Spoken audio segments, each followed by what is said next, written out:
வணக்கம். மாலை முரசு செய்திகளை விரிவாக பார்ப்பதற்கு முன் தலைப்புச் செய்திகளை பார்க்கலாம்.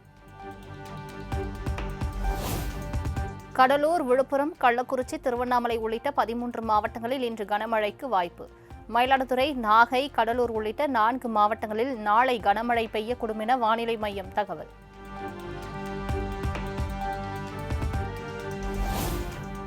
புதுச்சேரி, காரைக்கால் பகுதிகளில் இன்றும் நாளையும் கனமழை பெய்யக்கூடும். சென்னை வானிலை ஆய்வு மையம் எச்சரிக்கை.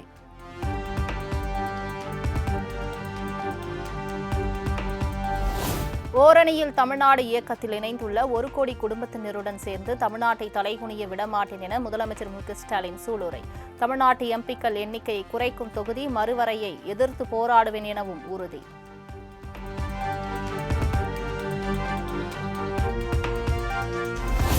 வாக்காளர் பட்டியல் மோசடி மூலம் தமிழ்நாட்டு மக்களின் வாக்குரிமையை பறிக்கும் எஸ்ஐஆருக்கு எதிராக நிற்பேன். முதலமைச்சர் மு.க.ஸ்டாலின் எக்ஸ் தளத்தில் பதிவு.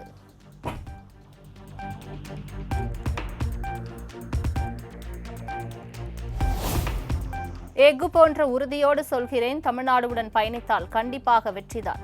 ஓசூர் தொழில் முதலீட்டாளர்கள் கூட்டத்தில் முதலமைச்சர் மு.க.ஸ்டாலின் பேச்சு. ஸ்டாலின் என்ற பேருக்கு மேன் ஆஃப் ஸ்டீல் என பொருள். உறுதியோடு சொல்றேன், எஃகு போன்ற உறுதியோட என்னுடைய இலக்குகளில் வெற்றி பெறுவேன்.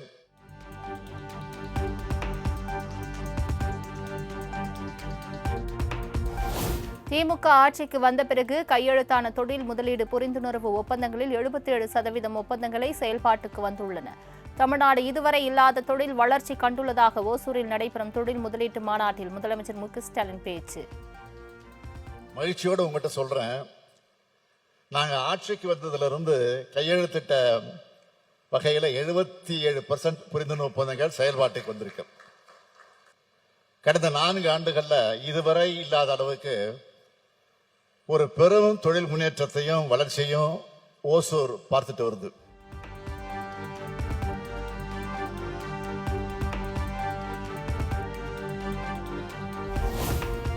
$2030க்குள் $1 டிரில்லியன் அமெரிக்க டாலர் பொருளாதார வளர்ச்சி என இலக்கு நிர்ணயித்து பணியாற்றி வருகிறோம். இந்தியாவில் எங்குமில்லாத வகையில் தொழில் வளர்ச்சி துறையில் தமிழ்நாடு 11.19% தொட்டுள்ளது எனவும் முதலமைச்சர் மு.க.ஸ்டாலின் பெருமிதம்.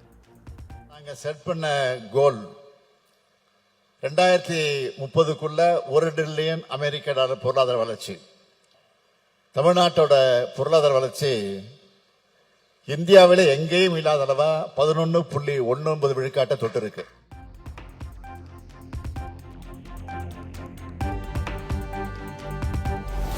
அக்டோபர் 9-10 கோவையில் உலக புத்தொழில் மாநாடு நடைபெறும். ஓசூரில் நடைபெற்ற முதலீட்டு மாநாட்டில் முதலமைச்சர் மு.க.ஸ்டாலின் அறிவிப்பு.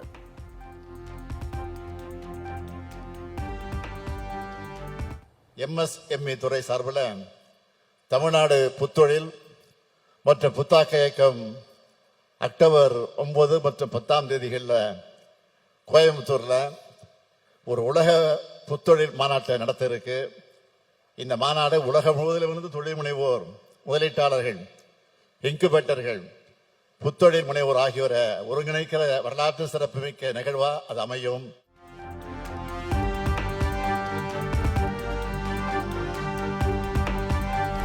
பாமக செயல் தலைவர் பதவியை பறித்து கட்சியிலிருந்து அன்புமணி நீக்கம். 2 முறை அவகாசம் அளித்தும் அன்புமணி பதில் அளிக்காததால் பாமக நிறுவனர் ராமதாஸ் அதிரடி நடவடிக்கை. பாட்டாளி மக்கள் கட்சியின் அடிப்படை உறுப்பினர் பொறுப்பிலிருந்து அவரை உடனடியாக நீக்குவது என்று முடிவு செய்து கட்சியின் அடிப்படை உறுப்பினர் பொறுப்பிலிருந்து எந்த நிமிடம் முதல் அவர் நீக்கப்படுகிறார்.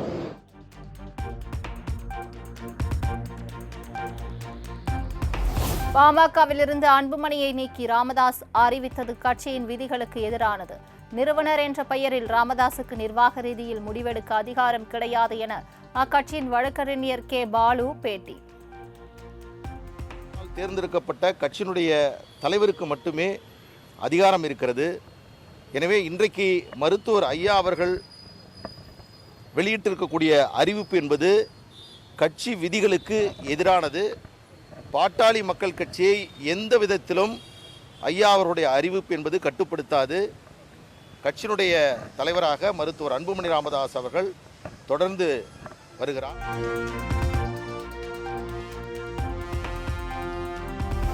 தேவைப்பட்டால் அன்புமணி தனியாக கட்சி ஆரம்பித்துக் கொள்ளலாம் என 3 முறை சொல்லி உள்ளேன். தனி மனிதன் ராமதாஸ் ஆரம்பித்த கட்சி இந்த பாமக.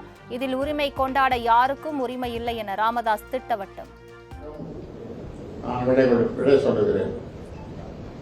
அவர் தனியாக ஒரு கட்சி ஆரம்பித்துக் கொள்ளலாம்.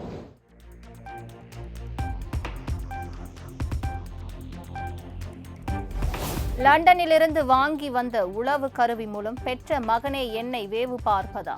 தைலாபுரத்தில் தழுதழுக்க பேசிய பாமக நிறுவனர் ராமதாஸ். என்னையே உளவு பார்ப்பது, இதை விட மோசமான செயல் இருக்க முடியும். யாரை யார் வேவு பார்ப்பது? ஆளுங்கட்சி வேவு பார்க்கலாம், எதிர்கட்சி வேவு பார்க்கலாம், இல்லை எனக்கு பிடிக்காதவர்கள் வேவு பார்க்கலாம். ஆனால் அன்புமணி வேவு பார்க்கலாம்.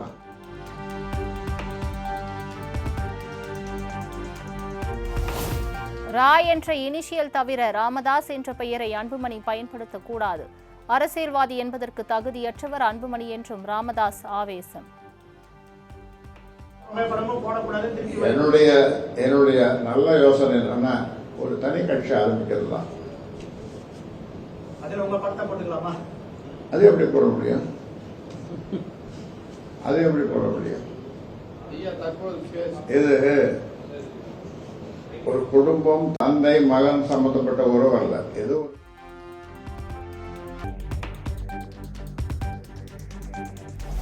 விழுப்புரம் மாவட்டம் தைலாபுரம் ராமதாஸ் இல்லத்திற்கு பாதுகாப்பு அதிகரிப்பு.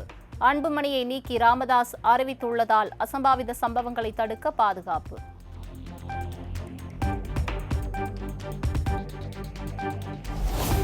கடலூர் மாவட்டம் தேவனாம்பட்டினத்தில் அன்புமணி அவசர ஆலோசனை. பாமகவிலிருந்து நீக்கப்பட்ட நிலையில் தமது ஆதரவாளர்களுடன் அடுத்த கட்ட நகர்வு குறித்து விவாதம் என தகவல்.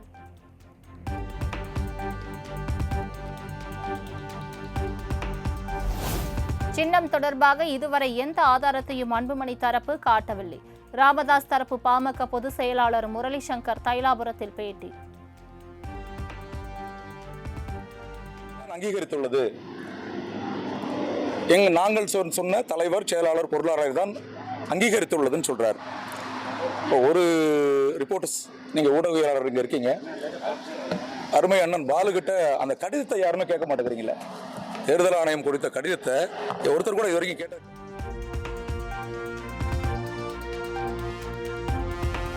இபிஎஸ் தொடர்பாக துணை முதலமைச்சர் உதயநிதி ஸ்டாலின் கூறியதற்கு டிடிவி தினகரன் வரவேற்பு. இபிஎஸ் அதிமுக பொதுச் செயலாளராக இருக்கும் வரை அதிமுக ஆட்சிக்கு வராது எனவும் டிடிவி தினகரன் விமர்சனம். முதல்வர் மன்மிகு உதயநிதி அவர்கள் அருமையான ஒரு கருத்தை சொல்லியிருக்கிறார். எங்களது வெற்றியின் ரகசியமே பழனிசாமி தான்.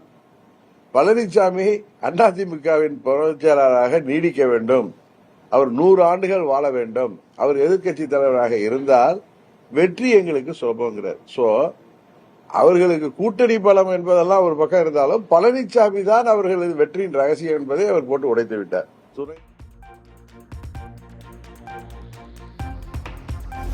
டெல்லியிலிருந்து எனக்கு எந்த அழைப்பும் வரவில்லை. டெல்லியிலிருந்து அழைப்பு வந்ததா என்ற கேள்விக்கு அமமுக பொதுச் செயலாளர் டிடிவி தினகரன் பதில்.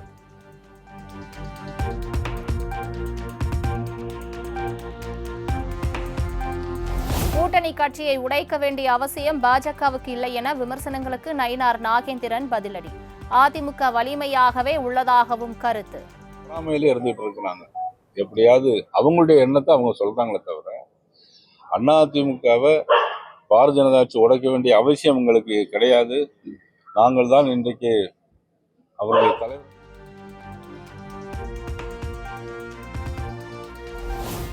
செங்கோட்டையன் மத்திய அமைச்சர்களை சந்தித்தது குறித்து தனக்கு எதுவும் தெரியாது என பாஜக மாநில தலைவர் நயினார் நாகேந்திரன் பேட்டி. அதிமுக பாஜக கூட்டணியில் எந்த விரிசலும் இல்லை எனவும் விளக்கம். அதிமுகவிற்கு நீக்கப்பட்ட திரு செங்கோட்டையன் அவர்களை உள்துறை அமைச்சர் சந்தித்ததாக அவர்கள் சொல்லியிருக்கிறார்கள். எனக்கு இது முழுமையான எனக்கு கருத்து எனக்கு தெரியாது.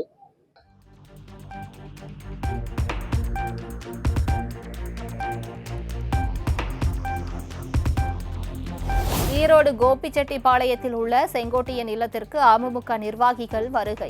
அடுத்த கட்ட நடவடிக்கைகள் குறித்து செங்கோட்டையனுடன் ஆலோசித்ததாக தகவல்.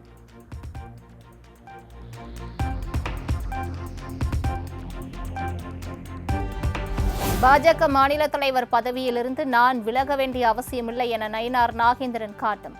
ஊடகங்கள் பத்திரிகை தர்மத்தை காக்க வேண்டும் எனவும் கோரிக்கை.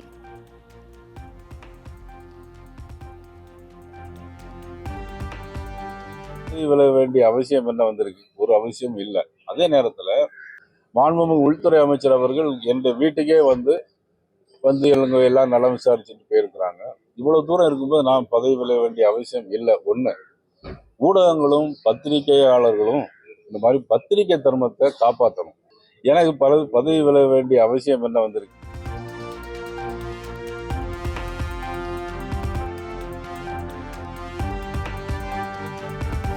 தியாகி இமானுவேல் சேகரனுக்கு 2 மாதங்களில் சிலையும் மணி மண்டபமும் பரமக்குடி நகராட்சிக்கு சொந்தமான இடத்தில் திறக்கப்படும். இமானுவேல் சேகரனின் 68வது நினைவு நாளையொட்டி அவரது நினைவிடத்தில் மரியாதை செலுத்திய பின்னர் உதயநிதி ஸ்டாலின் பேட்டி. பரமக்குடி நகராட்சிக்கு சொந்தமான இடத்துல நினைவு மண்டபம் கட்டப்பட்டிருக்கிறது.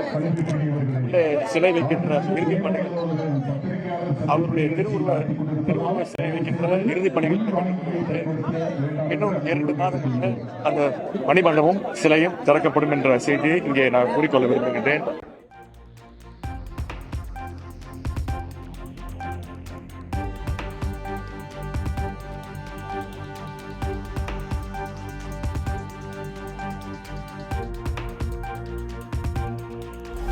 ராமநாதபுரம் மாவட்டம் பரமக்குடியில் இமானுவேல் சேகரனின் 68வது நினைவு தினம். காலை முதல் அரசியல் கட்சியினர், குடும்பத்தினர், பொதுமக்கள் உள்ளிட்டோர் மரியாதை.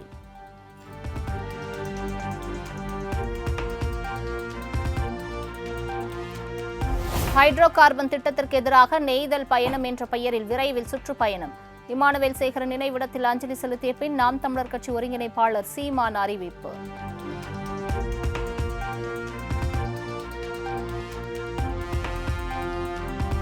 தூய்மை பணியாளர்கள் கைதின் போது மனித உரிமை மீறலில் ஈடுபட்டதாக காவல்துறையினருக்கு எதிராக ஒழுங்கு நடவடிக்கை எடுக்க கோரிய வழக்கு. 3 வாரங்களில் விரிவான பதில் மனு தாக்கல் செய்ய தமிழக அரசுக்கு சென்னை உயர்நீதிமன்றம் உத்தரவு.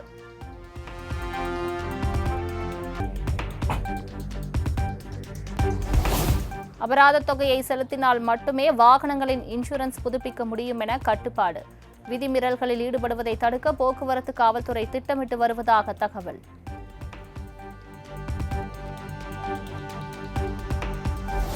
டெல்லி, மத்திய பிரதேசம் உள்ளிட்ட மாநிலங்களில் பதுங்கியிருந்த 5 தீவிரவாதிகள் கைது. கைதானவர்களிடமிருந்து வெடிகுண்டு தயாரிப்பதற்கான உபகரணங்கள் பறிமுதல் என தகவல்.